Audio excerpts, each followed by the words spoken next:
Hi, welcome back to the next episode of Old House DIY. This is the first episode in a series focusing on this room, which we refer to as the library. There's going to be lots of work in here. We've got to fix the fireplace, plastering, some woodwork. I'm even going to try and make my own lime wash to paint this room. So stick around, I'll show you more details about what we're going to be doing. I'm going to touch on how we plan the schedule of work, and then we'll empty out and get some floor protection down, ready to start hacking some plaster off.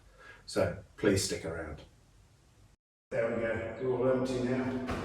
Let's have a look at some of the specific problems we're going to have to be tackling. So this is an internal wall, but we've clearly got some problems. We've got the plaster all blown here, paint's coming off. This pink is gypsum, so I know from the sound there's a load of plaster that's going to need to come off here. Probably a long way across this wall. Up here in the ceiling we've got water stains from a leak. It's never leaked since we've been in here, but the stain was there, so once we'll have to set the paper off, the lining paper off, and see what's up there, whether we can get away with just painting over or more substantial problems, we'll see. We've got another wall here where the plaster's blown. You can see what would normally be referred to as a patch of damp here. The other side of this wall's already been treated in lime, but this is leftover gypsum from the damp wallies. We've got lovely original shutters in this window, but I don't know what this random textured wallpaper is hiding, so we'll have a look up here. And the windowsill is all split, so that will all need taking off. Beneath this wall, I don't know, ground level is actually about here outside. I do have a French drain in, which probably brings it to here, maybe here. Doesn't seem to be any problems, but I suspect there may be, so I may take that off anyway and lime plaster. Fourth wall, full set of problems. Here we've got loads of salt coming out adjacent to the chimney breast. Damp and salt down here, damp and salts here. You can see here the typical gypsum colour there. Also, the fireplace has seen better days. The main mantle has cracked. We don't want to change the fireplace, but I'm going to have to do something, get it off the wall, fix this up. Also, I'm not sure about the tiles. These look very modern to me, so we might take these off and see what's behind there.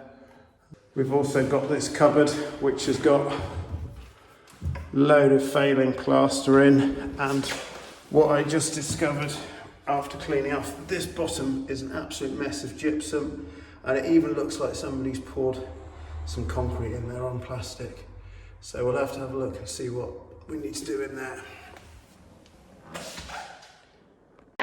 One of the key steps in any project for me is lists. Some people love them, some people hate them. I really love them. I find it really useful to have a list. It means I can think offline, as it were, and work out what I'm going to do.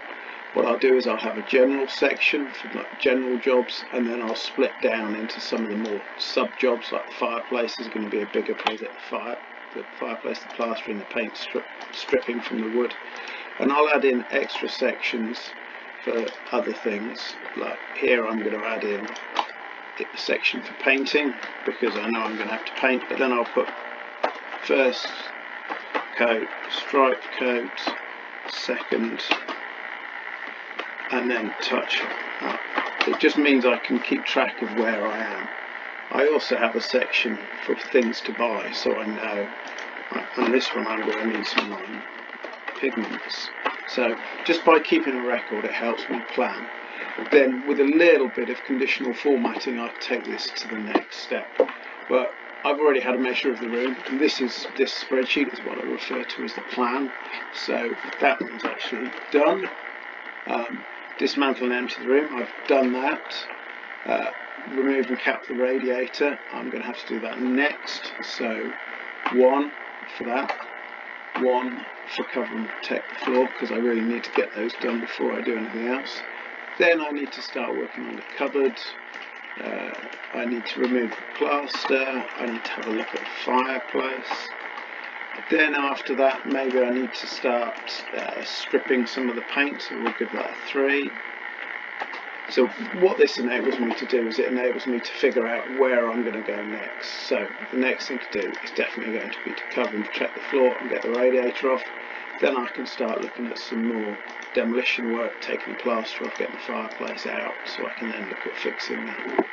As well as this list-based approach, sometimes I do a Gantt chart with a more time base, so I have days and dates across the top, and it enables me just to figure out what I'm going to do as we go across. So emptying board out, then cupboard and plaster, start stripping the plaster, and then start stripping the wood and then clean off. Just helps me plan things. So let's have a look. On my list next is remove the radiator, cover the floor. Let's go and do that now. First job is going to be to get some protection down on this wooden floor. It is a modern floor, but it's still a good quality finished floor, so I want to protect this. When they fitted this floor, they fitted a quadrant bead around the edge to give some expansion contraction, which is normal practice. However, as is also the norm in this house now, it wasn't coated. So when I come back to it, I'm probably going to have to replace or redo a load of the skirting. This quadrant bead is going to have to come off. So I'm going to take it off now so I can put my floor protection right up to the edge. So for this, just a thin cast ball pry bar and just dry it off. Just like that, it'll come off. It's only on with an 18 gauge nailer.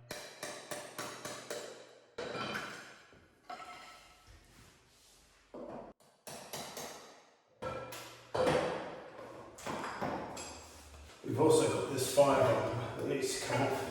These are loose, these are just used to contain the ashes from the fire. It's not a modern piece because we've got flathead screws. So I'll take this off somewhere safe. This will be coming back, maybe with a clean and a bit of a polish, but it will be coming back when we're finished. So we've got a quarter bead or quadrant bead off the skirting. Now we can get some protection down on the floor. Because I know this project's not going to be quick, I'm going to take a 2-stage approach. First is with one of these sticky back plastic film protectors. This one's designed for hard floors, but you can get the same thing for carpets, etc. It's just a non-stick sticky barrier that will completely cover the floor. They're great for short term, long term they don't last so well. So what I use over the top of that is this stuff. It's called Proplex. It's like corrugated cardboard, but it's made of plastic, so it's waterproof and it's very hard wearing. So once I've put a layer of film down, I will then completely cover the floor with some Proplex. Let's go with that now.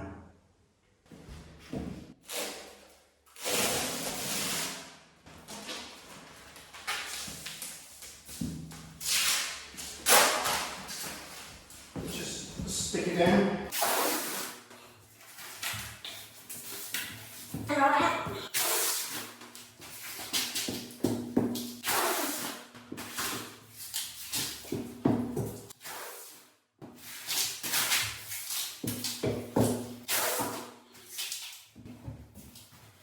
And then trim it at the end of each row.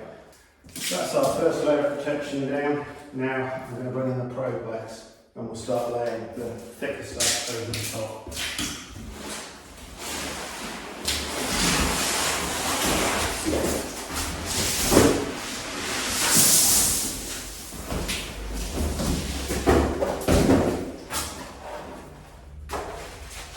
And then this will get duct taped together, so we'll get a homogeneous watertight floor. So I better start fitting and taping now.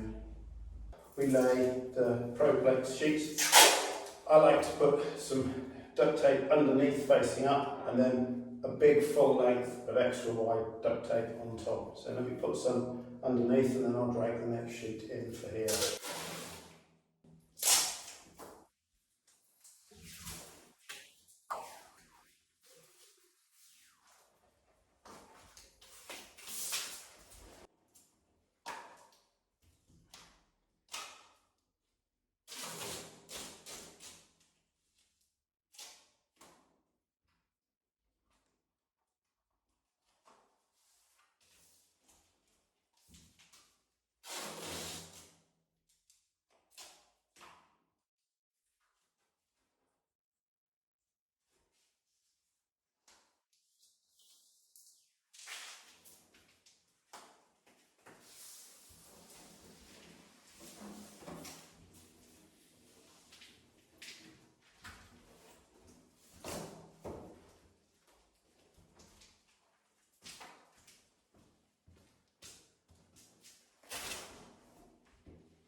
the corner, and now the big wire duct tape over 100% of the joint.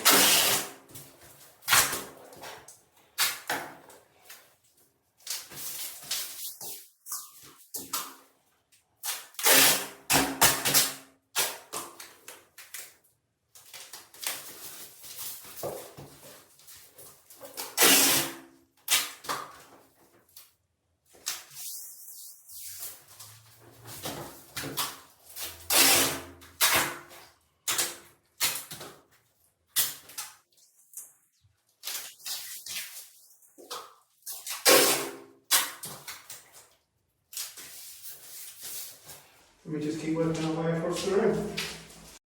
There we go. We've had a look at what this next project entails. We've gone over project planning.